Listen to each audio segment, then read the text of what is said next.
নমস্কার, তন্দ্রা লিটিল ওভেনে আপনাদের সকলকে স্বাগত। আজকের রেসিপি সর্ষে ইলিশ। এই রেসিপিটা করা একদম সহজ, যে কেউ পারবে করতে, আর খেতে অসাধারণ লাগে। তবে আজকে আমি রেসিপিটা একটু ঝোলটা একটু বেশি রেখে করছি, কারণ এই রেসিপিটা দুরকমভাবে করা যায়। একটু ঝোল বেশি রেখে, একটু ঝোল কম রেখে।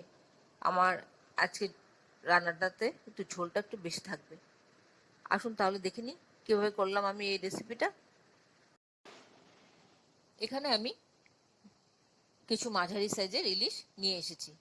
এই ইলিশ মাছগুলো আমি ভালো করে ধুয়ে পরিষ্কার করে নিয়ে এসেছি। এবার এর মধ্যে একটু নুন দিয়ে দিচ্ছি,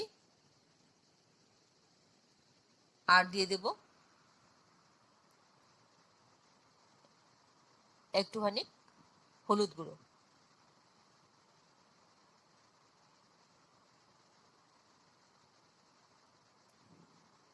এবার এর মধ্যে দিয়ে দেব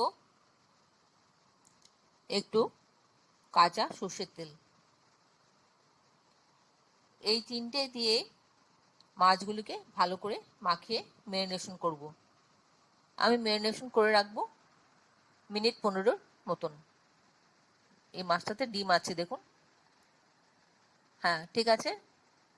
মাছগুলিকে আমি ভালো করে মাখিয়ে নুন হলুদ 15 মিনিটের জন্য রেখে দেবো রেস্টে। 15 মিনিট রেস্টে রেখে তারপর আমি রান্নায় যাব। আর কাঁচা সর্ষের তেল মাখলে মাছের থেকে ভালো গন্ধ বেরোয়, তাই কাঁচা সর্ষের তেলটা একটু মেখে দেবেন। এবার 15 মিনিটের জন্য রেস্টে রাখলাম। ততক্ষণে আমি সর্ষেটা বেটে নিচ্ছি। এখানে সর্ষে আছে 1.5 টেবিল স্পুন। এই সর্ষেটাকে আমি একটা মিক্সিং জারের মধ্যে দিয়ে ভালো করে বেটে একটা ফাইন পেস্ট তৈরি করে নিয়ে আসছি। এই সর্ষেটা আমি মিক্সিং জারে দিয়ে দিচ্ছি। দিয়ে 4খানা কাঁচা লঙ্কা দিয়ে দিলাম, আর একটু জল দিয়ে দিলাম। দিয়ে একটা ফাইন পেস্ট তৈরি করে নিয়ে এসেছি। এই পেস্টটা দিয়ে রান্নাটা করব।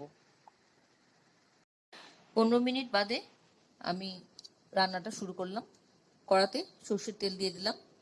দিয়ে তেলটা গরম হলে মাছগুলি দিয়ে একে একে একটু হালকা করে ভেজে নেব। খুব বেশি কড়া করে কিন্তু ভাজবো না। ইলিশ মাছ এমনি তো খুব কড়া ভাজে না। তাছাড়া আমি এখন এটা সর্ষে ইলিশ করছি, তাই এটা তো আরো কম করে ভাজবো। শুধু এপিট ওপিট করে আমি তুলে নেব।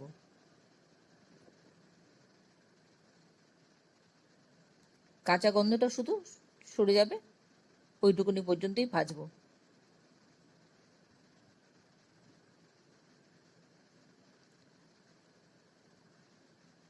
এই মুহূর্তে আপনারা কে কোথা থেকে, কোন শহর থেকে আমার এই রেসিপিটা দেখছেন, প্লিজ একটু কমেন্ট বক্সে কমেন্ট করবেন।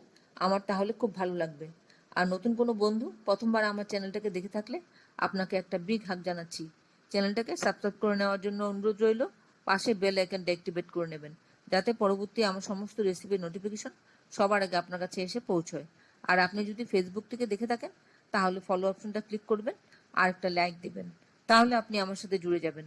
আপনি আমার সাথে জুড়ে গেলে আমার সমস্ত রেসিপির নোটিফিকেশন সবার আগে আপনার কাছে এসে পৌঁছবে।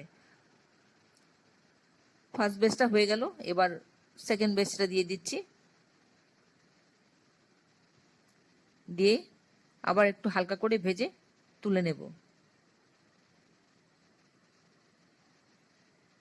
আপনারা যারা এখনো পর্যন্ত আমার চ্যানেলটাকে সাবস্ক্রাইব করেননি, ঝটপট সাবস্ক্রাইব করে নিন।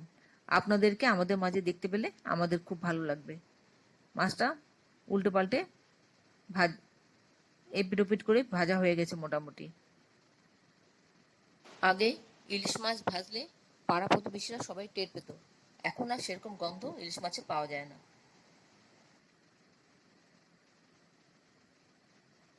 ইলিশ মাছের থেকে খুব ভাজলে তেল বেরোয়, তাই ইলিশ মাছ ভাজতে বেশি তেল লাগে না। ওর নিজের গায়ের থেকেই তেলটা বেরোতে থাকে।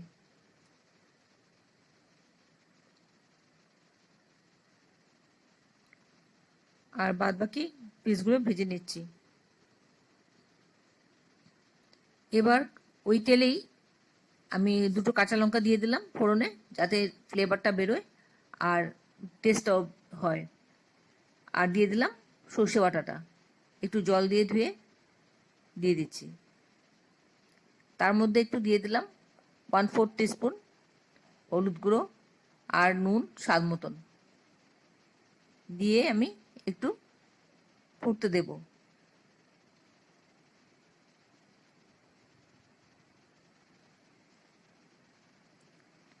একটু ফুটে আসুক, সামান্য একটু জল মিশিয়ে দিলাম এর মধ্যে। মশলাটা গুঁড়ো করতে যেটুকু জল লেগেছে আর তার সাথে সামান্য একটু জল দিলাম।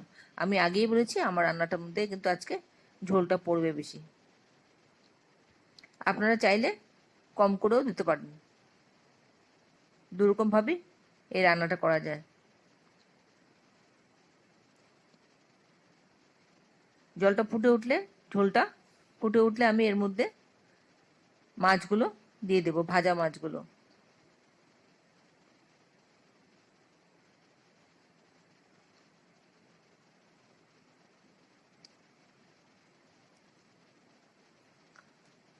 এই রান্নাটা করতে বেশি সময় একদম লাগে না, ঝটপট হয়ে যায়। আর এমনিতেও ইলিশ মাছ খুব নরম মাছ, ইলিশ মাছ রান্না করা খুব তাড়াতাড়ি হয়ে যায়। আর এই রেসিপিটা তো আরও তাড়াতাড়ি হয়ে যায়। এবার একটু ফুটবে। এবার এই ঝোলটাকে 2 মিনিট মতন আরও ফুটিয়ে নেব, যাতে এই ঝোলের সর্ষে বাটার গন্ধটা মাছের মধ্যে চলে যায় আর মাছের গন্ধটা ঝোলের মধ্যে চলে আসে। একটু নেড়ে চেড়ে নিচ্ছি। আপনাদের যদি কোনো প্রশ্ন থাকে এই রেসিপি সম্পর্কে কমেন্টসে জানিয়ে দেবেন, আমি আপনাদের প্রশ্নের উত্তর দিয়ে দেব। এবার ওপর থেকে একটু কাঁচা তেল ছড়িয়ে দিচ্ছি।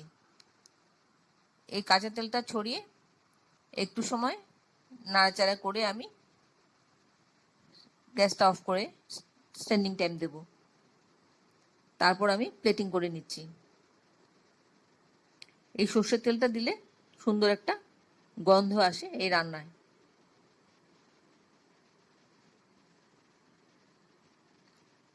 এতক্ষণ ধৈর্য ধরে আমার এই রেসিপিটা দেখার জন্য আপনাদেরকে অসংখ্য অসংখ্য ধন্যবাদ। আপনারা সকলে ভালো থাকবেন, সুস্থ থাকবেন, ঈশ্বরের কাছে কামনা করি। আর এই ধরনের নতুন নতুন রেসিপি দেখতে আমার চ্যানেলটাকে সাবস্ক্রাইব করে নেবেন, পাশে বেল আইকনটা অ্যাক্টিভেট করে নেবেন, যাতে পরবর্তী আমার সমস্ত রেসিপির নোটিফিকেশন সবার আগে আপনার কাছে এসে পৌঁছয়। অবশ্যই নিজে একবার করে খাবেন, ভালো লাগলে একটা লাইক দেবেন, বন্ধুদের সাথে অনেক অনেক শেয়ার করবেন, যাতে অন্যরাও এভাবে রান্না করে খেতে পারে। তাহলে ভিডিওটা আজকে এখানে শেষ করছি। আবার দেখা হবে আপনাদের সাথে পরবর্তী অন্য কোনো এক রেসিপিতে।